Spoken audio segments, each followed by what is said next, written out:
imagine that is definitely something that would help a lot of drummers if they could implement some of these strategies. I'm sure, and I would almost guarantee that they will see a performance benefit from it. Yeah. What's up, everyone? This video is all about working out and eating right so that you can become a better drummer. I got to sit down with a friend of mine named Matt Davidson. I've known Matt and his wife Jackie since my college days. We all went to school together. They were both studying kinesiology. Matt has over 10 years of experience in the health and fitness space, has worked at a ton of places, and he's also a certified personal trainer. He's a certified strength and conditioning coach, and he's also a certified fitness nutrition specialist. Just a heads up, this is a longer video because it is an interview, but there is so much good stuff. There's so much to unpack. So watch it all, but here's some key points. The first point is Matt kind of compared drumming to a sport. So a drummer to an athlete, essentially. And athletes train for their big event. So basketball players are gonna do cardio and strength and conditioning because they want to train as if that they're playing the biggest game of their life. Matt compared it to drumming as well. If you're performing for a show, whether that's a 30-minute set or a 2-hour set, that's a long time. You can't just hop on a kit and do that. So he really suggested training in your drumming as if you're playing that show. So getting your cardio up, also being flexible with your limbs, stretching, all that stuff. The second key point is workouts. There's a ton of different workouts that you can do. We didn't go into the specifics of what machines to do or anything like that, but he said cardio is essential. When you're drumming, your heart rate gets up, you get sweaty. So to recreate that, and then also to utilize battle ropes, which I've seen before, but it makes so much sense. If you can skip to that part, if you're only gonna watch one thing, I'd say skip to that part because that was really cool. Because with battle ropes, it's something that's flexible, something you have to use your wrists. It kind of really mimics drumming, but it really gives you a good workout, gets your heart rate up, gets you sweaty.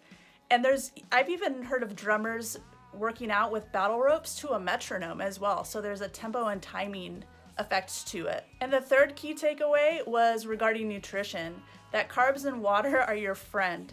So he couldn't say enough that water is so important to a drummer to stay hydrated, not only when you're playing or practicing, but just throughout the day staying hydrated. He also talked about how carbs are your friend. Sometimes carbs get a bad rap, but they really do power you up. So you don't want to do anything crazy like 80% of what you eat is carbs, but he did suggest about 40%. All right, I've done enough talking. I'll let Matt do all the talking now, the actual expert, but enjoy this video. One of the things that I've kind of tried to research and haven't found anything was just like your physical body and drumming. Drumming's such a physical activity. And like for me, I would love to know specific workouts to do that would help my drumming, whether it's like improving my stamina or my hand and foot speed or being more interdependent with my limbs, or even tempo wise. And then as well as what should I eat to like be a better drummer, and maybe it doesn't correlate directly with that, but since I'm trying to focus on drumming, I'm trying to see if there is an answer to that question. Like, if I want to be a better drummer, what should I consume? Yeah, of course. Nutrition's a huge part of everybody's life, no matter what they do, especially if you're active. So, nutrition is definitely critical when it comes to just total, everyday performance. So, no reason why a drummer shouldn't focus on it as much as, the regular recreational individual. Yeah. That's awesome. And so I have a few questions for you that we could just roll through. I don't have much of a script, to be honest, but I'm happy to kind of guide the conversation, but feel free to take it over with your expertise. Sure, no problem. I'll do what I can. Cool. So I wanted to know on a physical level with drumming, obviously, it's a little bit different than guitar or bass, where it's not a lot of focus on just the hands. You're using every single limb in your body. And so if you have a limitation with one of those limbs, that'll limit you when you play drums. So how, like, I guess, how important is it to keep your physical body in shape to play drums? Like, what's kind of, I don't know if you could, like, talk nerd to me or anything like that, but when you play drums, like, what's going on, and what's important, like, the parts of your body, what's most important to focus on? Yeah, good. Yeah, no, that's a great question, and I'm glad you're trying to dive deep and figure out kind of the nuts and bolts of how to help individuals with their performance while drumming. Again, I don't claim to be an expert in drumming at all, but I definitely know what drumming is, and I do enjoy it, although I'm not good or proficient at it at all. That would be amazing if I had time to but I guess just breaking it down from a biomechanics standpoint, from a positioning standpoint, from a posture standpoint, and then just kind of based off of what I know about drumming in general, using all of your limbs and having to coordinate your body in a specific way, definitely with a specific rhythm as well. But also making sure that you can do that for an extended period of time. So I don't know if there's a average length of a set that somebody might play, whether or not it's a lesson or a practice session or playing all night. Regardless of when you're playing, I'm sure it's not just for a couple minutes, right? Yeah. So there's going to be some lengthy amount of time where you have to be engaged and utilize your physical body pretty intensively, I would imagine, at certain points. So, I mean, whenever I see somebody wailing away on the drums, whether it's a music video, live in the concert, whatever it is, it's periods of time of intense effort, and maybe there's a couple of brief moments where you can grab some water or take a break or get catch a breather or whatever, but you kind of always have to be on, right? I mean, you're playing, you're waiting for the next song, the next break, whatever it is, and you keep going. So, Yeah. And again, you can back me up and let me know if anything I'm saying is not accurate and correct me when it comes to that's the right drumming info. But that's just my basic observation when it comes to drummers and how they are physically moving about their business. So anyway, all that being said, the physical body is built in a particular way, and the muscles have particular actions they perform, and they perform them in a couple different ways. If you need to perform quick movements, your body has the ability to do that. If your body needs to lift a heavy resistance, your body has the ability to do that. It also has the ability to carry on specific activities for a long period of time. So we like to say that there's a strength aspect to your physical body. There's a power aspect to your physical body, and then there's an endurance aspect to your physical body. So I guess if we're talking about drumming, I would definitely say that there's a endurance aspect that is heavily tested in any kind of drumming session, because any type of endurance activity requires constant movement or some kind of constant movement with limited recovery and breaks. So I guess you can imagine that there's probably limited recovery and breaks whenever you're playing a long drum set or whatever kind of activity you're doing and performing. So when you're talking about endurance, there's a specific way you want to treat the body. So a good example would be, and not to say that I'm comparing one athlete to the other, I'm just using that as an example in terms of individuals that participate in activities that require extended bouts of movement. So if you're going to say, person one is a runner and they like to run for an hour, of course they're not going to be sprinting for an hour. Person two may be playing a tennis match. That match may last a couple hours. And then person three is a drummer, and they got to be moving. They're constantly moving at various intensities for a period of time. So there's a heavy endurance aspect, I would imagine, that comes with playing the drum. So when it comes to training the body that way, I would imagine that you would need to train a similar way. Now, I'm not saying you need to go out and run as a drummer. I'm not saying you need to go out and train like a tennis player and do a lot of lateral movements and jumping side to side and swinging around, although some of that might translate to drumming. But again, there's sport-specific workouts that are appropriate for specific sports, and we're just talking about general endurance. So when we're looking at the abilities that a drummer needs to have, I would definitely recommend that there is some type of general endurance training that is involved within a drummer's schedule. So whatever that is, just keeping a good general cardiovascular endurance base, and then finding ways to kind of test yourself periodically to make sure that you're not, backsliding at all in terms of your overall cardiovascular fitness. So what I mean by cardiovascular fitness is just, your heart's ability to carry on a particular effort for an extended period of time. So that's going to be different for everybody, depending on either what kind of drummer they are, how long they usually play. But just in general, the act of drumming, at least from my perspective, is going to be an endurance kind of activity. So, starting with the base, trying to see, okay, well, what's my basic endurance look like? Do I have a hard time walking up and down stairs? Can I go outside and walk a mile? Can I jog a mile? Can I, swim for 10 minutes? Can I, go for a hike for an hour? Like, how does that feel? How does that make me feel? Is it hard? Is it difficult? Is it easy? Kind of coming up with a baseline on where your cardiovascular endurance is, and then finding ways to kind of push yourself to the next level.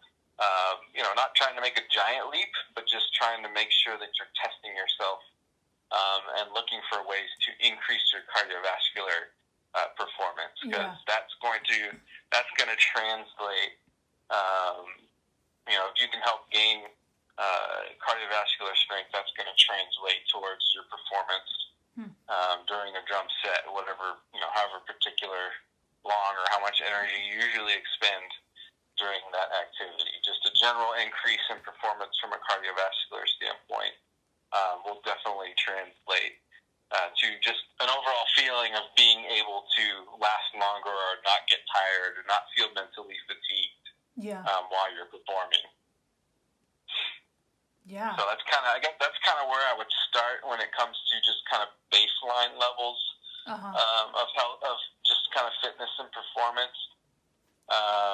You're gonna have to remind me what some of the other detailed questions are. Where I know you hit on other topics as well. So just from kind of a baseline starting point, making sure that you kind of know where your general cardiovascular endurance is. Is it good? Is it poor? Is it great? Okay, well, in order to make sure that I'm continuing to test myself, if I'm, feeling a certain way during a drumming set, how can I, from a cardiovascular fitness standpoint, because that's going to translate towards when you are performing. Yeah. That's awesome. No, that's really good. I really, that makes a lot of sense, and I've never really thought about it that way in terms of drumming. I like, you might have, depending on how well versed you are with the fitness kind of industry and atmosphere, but CrossFit kind of made it popular for everybody to think they're an athlete, which is kind of true to a certain point, but only if you have an activity that you perform that requires athletic movement. And I would definitely, put drumming in that category just based off of the amount of movement and the endurance required to be able to do it. So there's an athletic component to it, especially when it comes to reaction time and rhythm and coordination, for sure. If you're performing an activity that requires that amount of movement, you should be training for it. So not just practicing, but actual training. That's why athletes have practice, but then they also have physical training. So no reason why that shouldn't be something that a drummer would be able to benefit from as well. Yeah, got it.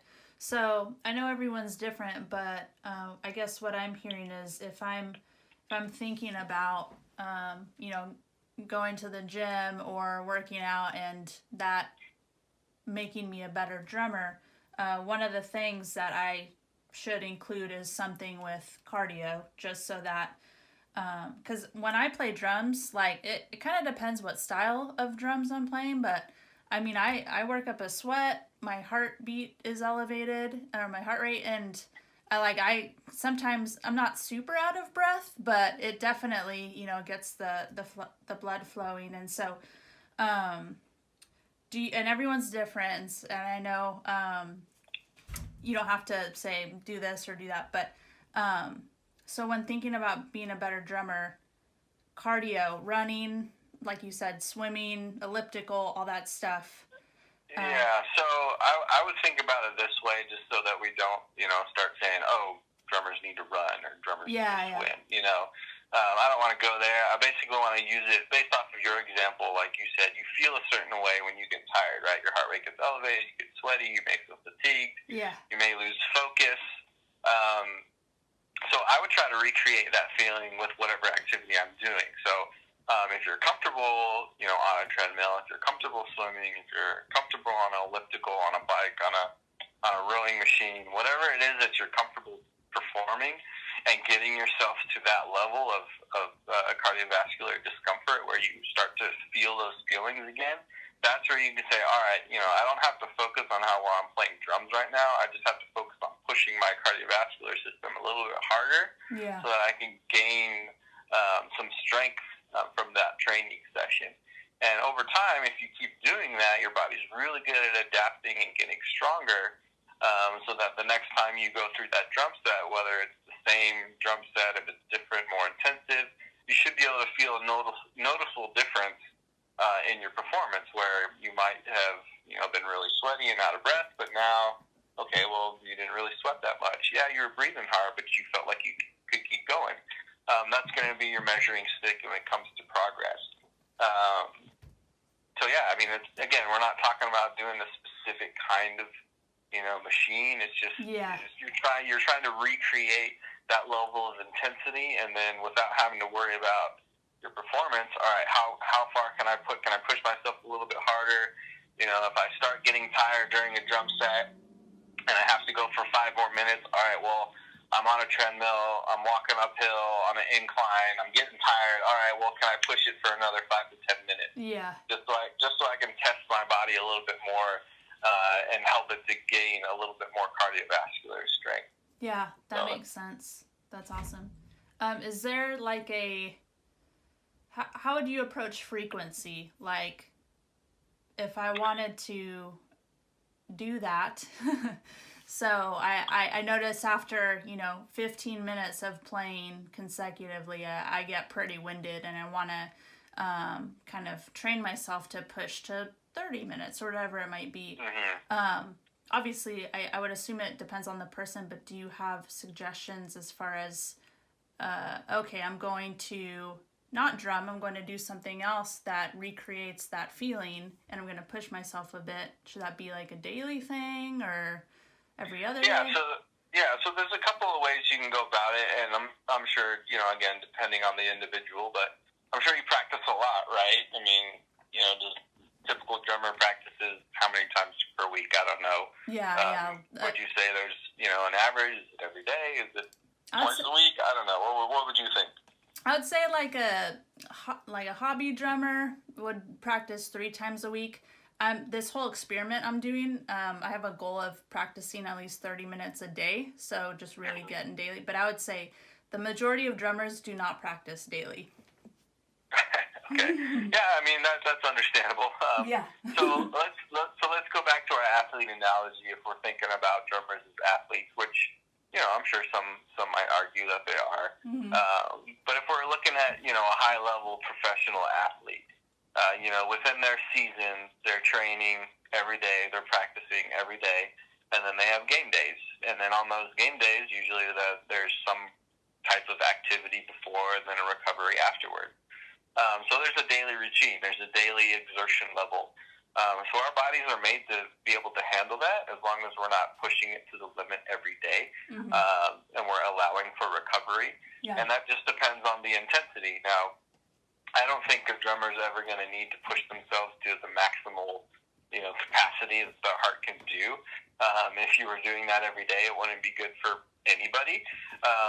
But in terms of utilizing some kind of effort on a daily basis, I think it's totally possible if you're somebody that's practicing on a daily basis. There's no reason why you couldn't incorporate some kind of cardiovascular activity either before or even after a practice session or a set, however long it is. So just to give you an example, I know that a lot of professional athletes, whether it be baseball, basketball, hockey players, maybe not so much football players, but a lot of them work out after their games. They've just been playing for a couple of hours. They, take a break. They might eat something. They might get a little bit of treatment done, and then they'll actually go work out. Because they know that if they can train their body when they're in depleted state, they're going to come back. It's not going to feel as hard when they're actually playing the game. So yeah, I would totally advise if you're doing a practice session for 30 minutes. Definitely, if you start to feel a little bit fatigued, that would be a good time to go hop on whatever piece of equipment you have, however you want to do your cardiovascular training, and try to keep that intensity up. Right? Because if you can push yourself a little bit harder after the session, the next time you come back, that drumming session might feel a lot easier because you're not pushing yourself as hard as you were doing your cardiovascular activity. So when it comes to frequency, especially for lower intensity cardiovascular activity, which is kind of what we're talking about, we're not talking about like high level sprints or swimming laps really fast or hitting it real hard on a rower or a bike. Or climbing up a mountain or whatever. We're talking about just kind of general good cardiovascular strength. That's something that can be performed on a daily basis. Now, depending on what your fitness level is, obviously, if you haven't done anything ever in your whole life, we probably want to start a little bit slower, but there's no reason why you can participate in some kind of general cardiovascular activity on a daily basis. Yeah. A good rule of thumb is to start with whatever you can fit on your schedule. So, it's hard to stick to a routine, especially a practice routine. So adding something extra to that would be difficult as well. But if you hadn't been doing anything, starting with 1 day a week would be great. 2 days would be great. 3 days would be the most optimal. And then anything higher than that would be, kind of extra credit in my eyes. So I always tell people to stick to, try to get 3 days in of good quality, higher level intensity cardiovascular activity, and that's usually enough for people to make good progress on a consistent basis. Yeah, that's awesome. So and that makes sense. With drumming too, obviously you're using your legs, your feet, your hands, your wrists, especially your arms. Are there any workouts or areas of focus that you would suggest that might help with speed and stamina with those limbs? Yeah, sure. So I kind of, a little bit of background information just when I started initially thinking about this, because usually I don't train individuals when they're in a seated position. So, drumming requires you to be in a seated position. Maybe there's been some individuals that do it standing. Probably that's happened. Yeah. But for the most part, you're in a seated position. So the tough part with that is the seated position, has some barriers in terms of how your body is positioned and how it can perform optimally. So there's been a lot of research and a lot of kind of negative information about the sitting position in general, and the negative effects it can have on your body, whether that's posture related, whether that's effects on blood circulation. Obviously drummers are moving, so they don't have that issue, but the sitting position in general, when it comes to posture and affecting how your body moves, kind of has a negative connotation to it for the general population.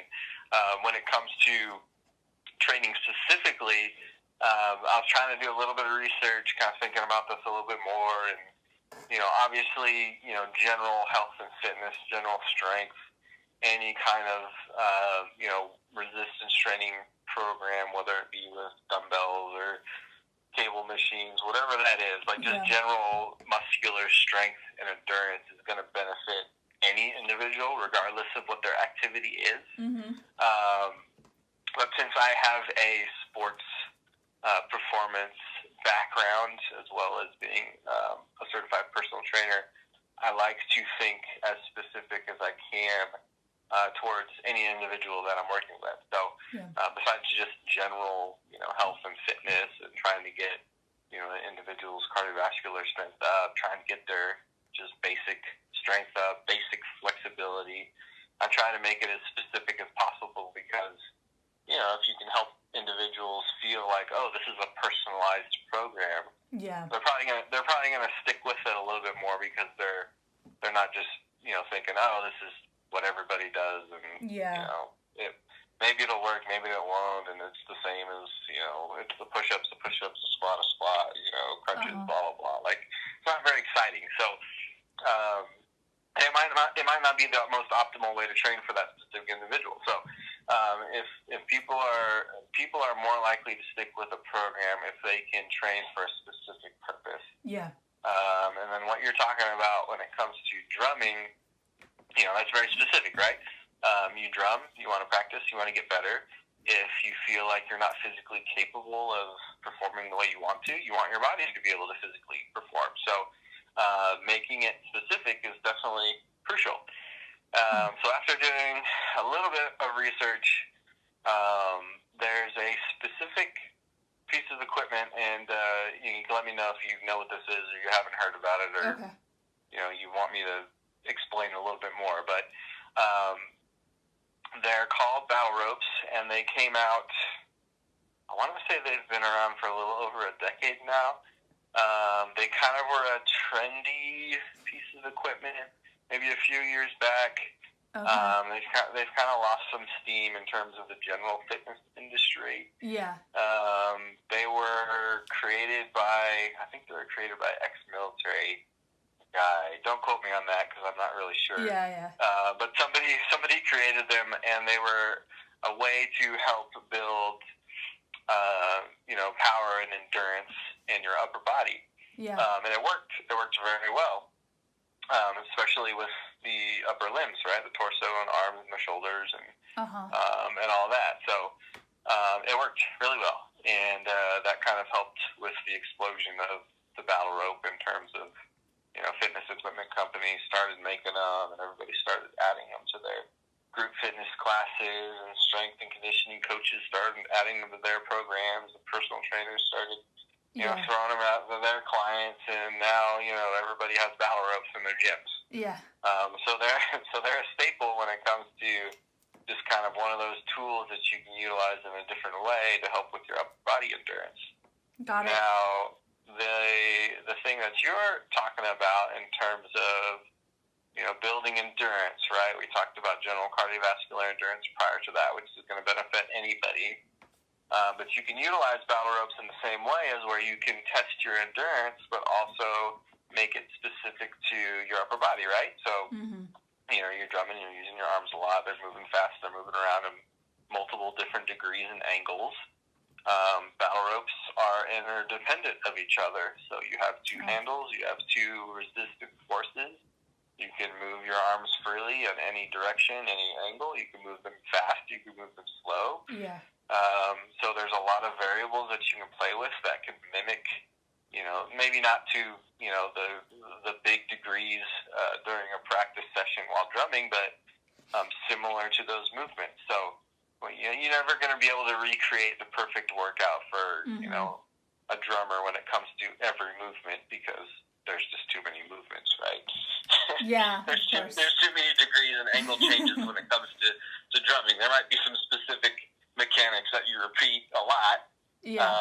But everybody's setup is different. Every song can be a little different. Every drummer can play the song a little bit different. So it's just not going to be the same. So, if you can utilize a piece of equipment, it's going to allow you that range of motion, number one, to meet the demands of a drumming session and the biomechanics of movement that your arms need to be able to do. You have that freedom to kind of respond to the ropes in your own way, right? Yeah. So we're not telling you to do it a specific way. We want your body to move freely, just like you would perform a drumming session. So that's just the arms, right? And most people know, okay, I've seen people move the battle ropes and they make the waves, and they look like they're getting a good workout, and it looks cool, and maybe I'll try that. The other part that they forget is that you can add a lot of lower body movement to the battle ropes as well. So, drummers use their legs. There's the ability of the battle ropes to incorporate lower body movements as well. You can incorporate, core movements as well. So you can really turn, what was really basically shown as an upper body endurance piece of equipment, as now you have a total body performance conditioning piece of equipment that you can actually develop a great, power and endurance training program from. So I think this is a wonderful tool as long as it's used correctly and for the right purpose. Yeah. And drumming would be definitely one of those activities where I think the battle rope training programs would translate perfectly for kind of, again, working on that upper body endurance, right? Ropes are much more heavy than drumsticks. So that concept is going to translate and probably help with a little bit of speed development. It's not going to double your speed or anything like that, but it could translate there. And then the interdependence of being able to test, okay, well, I'm performing this battle rope movement. My right arm is severely lagging. My left arm is strong. All right, I should probably focus on a little bit more of my right arm. So you can train that ability a little bit more. Maybe extend your session to work on just one side over the other, or just train, one side of your body if you know that side is a little bit weaker. You can incorporate the lower body as well. You can incorporate, core movements for your midsection and for your lower back, working on those posture-related muscles because you are in that seated position for a long period of time. And I haven't done the research on this, and I'm not really sure in terms of the, major injuries that a drummer might, get from playing for 20 years. Maybe you can enlighten me on some of the issues that might arise, but I would imagine that it might be a lot of shoulder issues, maybe some wrist and elbow issues, maybe some back issues. I'm really not sure. That's just kind of what I'm guessing might be some of the things that pop up. Yeah, I've heard a lot of wrist, like even carpal tunnel. And also some back issues as well. And I don't know if that's just from like carrying drums, but I would assume it's a lot of bad posture on and off stage. The carpal tunnel thing is usually a positional related issue.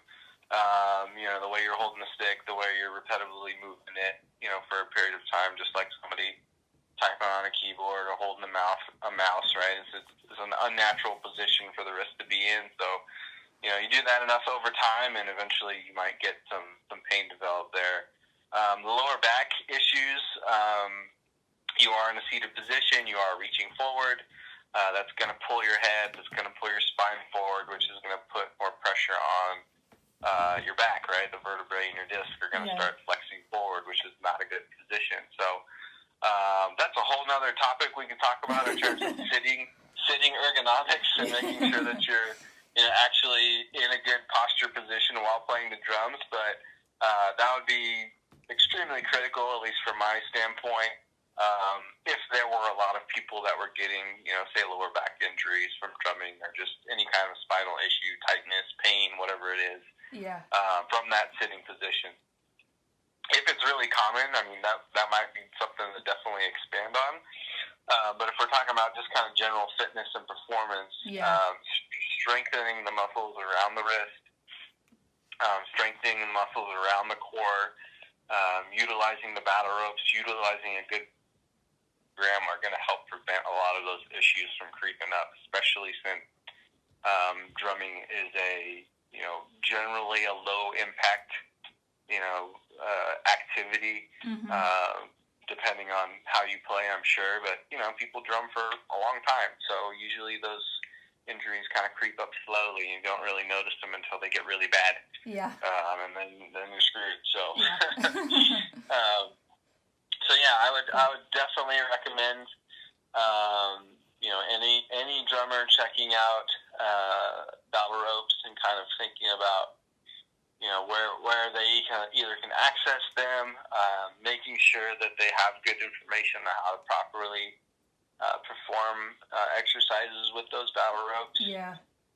They're really inexpensive when it comes to just buying, a piece of exercise equipment. You can get them pretty much anywhere pretty easily nowadays. Yeah. So it's, and again, that was kind of my go-to as soon as I thought about drumming. And like, all right, well, if I was a drummer and I wanted to make sure that I was performing optimally, Yeah. How would I train myself? Just thinking about, me personally, I was like, wow, I could probably just be training with battle ropes all the time. Yeah. So I've personally trained lots of individuals with battle ropes. I can't say that I've trained a drummer specifically with battle ropes to help for that reason. But, training as many athletes as I have, as many clients that I've had, being able to understand kind of what their performance goals are and being able to, adapt their programs to meet those performance goals. I've had to work at a number of different athletes that have had different goals. So, Yeah. The human body's, it's made up of the same muscles, the same bones. It performs the same movements. So we can train it the same way and expect to get optimal performance off of, basic programming first. And then if there's certain things we can tweak to make them specific towards our activities that we like to do, Yeah. That's where we can really excel above somebody else that may not be doing that as well, which I think is kind of the whole goal you're getting to, right? Yeah, totally. That's it. That's awesome. I love the idea of the battle ropes too. And I think I have even seen like Travis Barker, the drummer for Blink-182, using those, but his trainer had him on a metronome too. So he had to, if it's what I'm thinking, the movements up and down had to essentially match the metronome, which drummers usually listen to a metronome as they're playing. So it was just another like overlap from stage to that workout, which I thought was really cool. Yeah, I mean, the timing aspect of it. I mean, us personal trainers and strength coaches. I mean, we work with time. We work with tempo.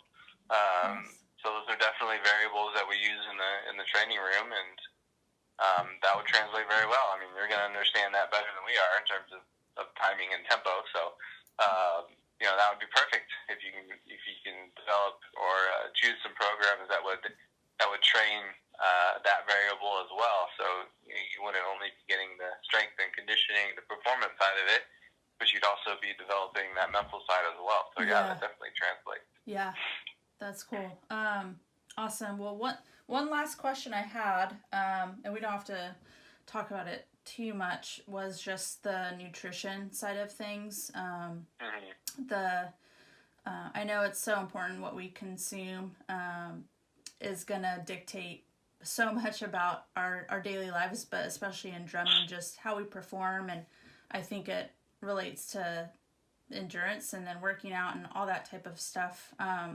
Thinking as a drummer and just the things we've talked about, we're really looking to push that endurance and then also increase speed and just be sharp, I guess, all around. Is there any advice you have on food, nutrition, meals, anything like that? Yeah, so the only way I could reference it is just to go back to our kind of endurance athlete analogy where, if you're practicing, usually you're keeping, I'm imagining you're not, your intensity levels aren't going to be as high as, say, a performance, or maybe they're as high, but for not as long. It just kind of depends on your training session, I guess. But again, you're not worried as much as about, performing perfectly during a performance as you are, just making sure that you're getting good quality reps in. So I'm going to use this analogy just based off of how I would want to perform, because that's where it counts the most. Yeah. So if we're talking about, athletes in general, especially endurance athletes, carbs are going to be your friend. They get such a huge bad rap. Everybody hates carbs. They're evil. They make you fat. They're in everything. Stay away. Don't touch them. Blah blah blah. Yeah. Your body needs them. Your brain needs them. Your brain prefers them. So not only is it going to affect your overall performance, but it's going to affect your mental clarity as well. So making sure that your body is not starving from carbohydrates, especially during and leading up to a performance that you've got. Again, you don't have to stuff yourself full of pasta or anything like that, but you definitely don't want to be neglecting your carbohydrates for sure. Either the day before or during or prior to a performance. So that's the biggest thing and that goes for any endurance athlete that I've ever worked with. If their carbohydrate levels are too low, they're just going to suffer. They're not going to perform well at all. Yeah. So, we're talking about your whole grains. We're talking about, your rices, your brown rice, your pastas, your whole grain breads. There's a reason why Gatorade is so popular is because it works.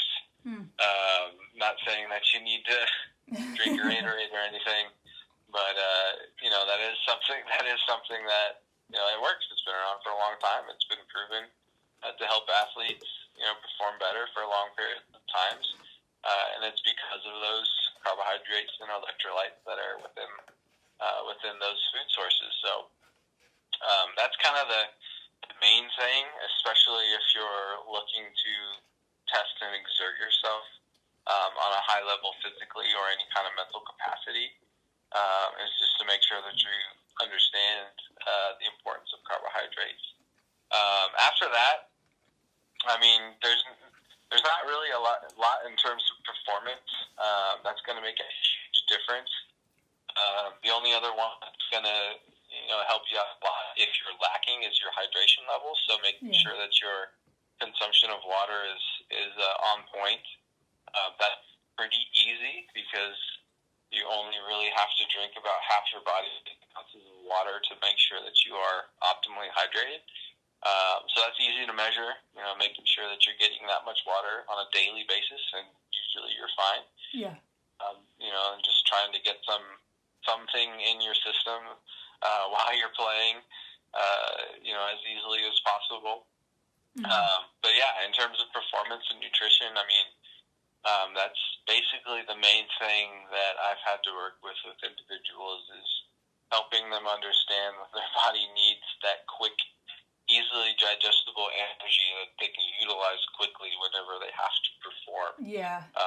Because everybody, thinks, I just need to eat lots of protein, or, I need to go keto, I need a ton of fat now, and paleo is the only way to eat, and all this other stuff. So you can get really crazy into it, or you can just stick with the basics, especially if you're only worried about performance. Making sure that you're getting adequate levels of carbohydrates, which, if we're going to put a number on it, usually is about, I would say, on the low end would be about 5% of the calories that you eat per day. Okay. All the way up to maybe 60%. Again, that just kind of depends on, what your needs are, what your tolerance levels are, whatever that is. But if you're anywhere under 40% and you're trying to every day 30 minutes of practice, and you're trying to add these new cardiovascular programs, maybe working with some battle ropes, you're going to feel terrible. You're just not going to perform well. You're not going to feel good mentally. Your body's going to be drained every day. Yeah. And you're not going to reap the benefits of the program. Your sessions are going to suffer. And your skill sets are going to suffer. So if we're just talking from a basic standpoint with information that's going to help most people out, sooner than later. Hydration levels and carbohydrate levels are probably the most important. Nice. That makes sense. And I like that you are focusing on the basics and keeping it simple, because I think, because when I was thinking about it, I was like, oh, I'm going to have to eat super lean, or like you said, focus on protein and all this stuff. And it's kind of, not to say I'm going to just go eat garbage and make sure I drink lots of water, but yeah, it's kind of comforting that it is like stick to the basics and it's simple, and your carbs are important and your hydration's important, and yeah, I love that it's not too complicated. Oh yeah, I oversimplify things just because I know if I make it too complicated, people aren't going to do it. Yeah. So the other thing about carbohydrates is too, like making sure that they're coming from quality sources. Again, it doesn't mean you eat a candy bar. It doesn't mean you drink a soda just because you didn't have any carbs today. Yeah. You want to avoid those blood sugar spikes for sure, because those will get you up for a period of time, but then you'll crash real hard. So, yeah. That carbohydrate choice is important. Sugar can help you, but it also can be a detriment as well. Yeah. And what did you say the suggested carbohydrate level was, or the percentage?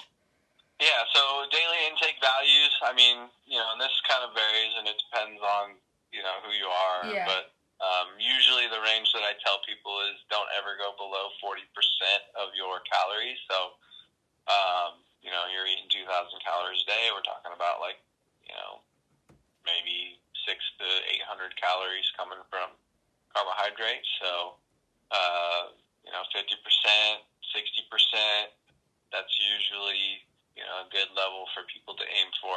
Okay. Now, again, this is for individuals that are going to be active, right? Yeah. So if you're practicing 30 minutes a day and now you're adding these new training regimes, you're probably going to want to make sure that you're on the 50 to 60% level for sure. Otherwise, you're going to be suffering in terms of performance. So,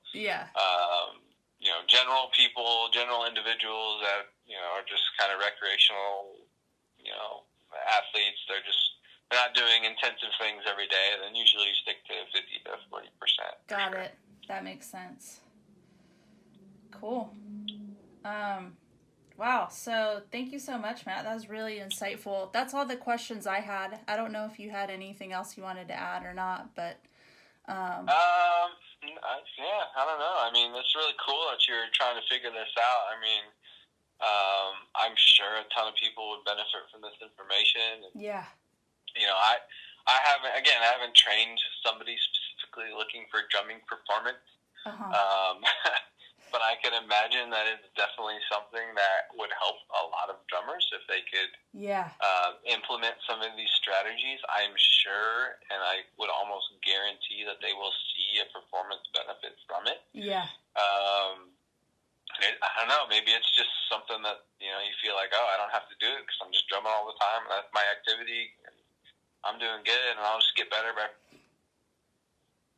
everybody that practices nowadays, no matter what they're doing training as well. Yeah, because they know if they don't do training, somebody else is going to be training, and they're going to get better than them. Yeah.